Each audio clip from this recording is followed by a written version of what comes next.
50 বছরের ইতিহাস যদি আমরা ঘাঁটি তাহলে দেখব যে যত রকমের মানব রচিত তন্ত্রমন্ত্র আছে, এই তথাকথিত গণতন্ত্রই বলেন, আর এই জাতীয়তাবাদের কথাই বলেন, আর এই তথাকথিত ধর্মনিরপেক্ষতাবাদ, আর এই কমিউনিজম যা আছে সব ফেল করেছে।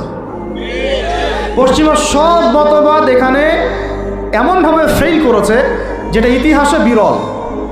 তাহলে একটা মাত্র পথ আপনাদের সামনে এখন খোলা আছে, যেই পথ দিয়ে এই সমস্ত সমস্যার সলিউশন আনা সম্ভব। সেই পথটাই হচ্ছে ওই যে লেখা আছে, সিরার আলোকে উম্মার সংকট নিরসন করা। সিরাতের আলোকে যদি উম্মার সংকট নিরসন করতে না পারি, আর কোনো রাস্তা আমাদের সামনে খোলা নাই।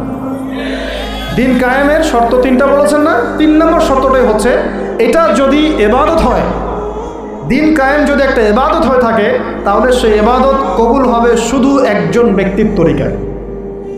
তার তরিকায় মুহাম্মদ রাসূলুল্লাহ সাল্লাল্লাহু আলাইহি ওয়াসাল্লামের তরিকায়। ইবাদত হতে হবে এক আল্লাহর জন্যে, হালাল রিজিক থাকতে হবে, এবং তরিকা হতে হবে কার? মুহাম্মদ রাসূলুল্লাহ সাল্লাল্লাহু আলাইহি ওয়াসাল্লাম। তো মুহাম্মদ সাল্লাল্লাহু আলাইহি ওয়াসাল্লামের তরিকাই হচ্ছে সিরাত, যেটার মধ্য দিয়ে আমরা দিন কায়েম করবো ইনশাআল্লাহ।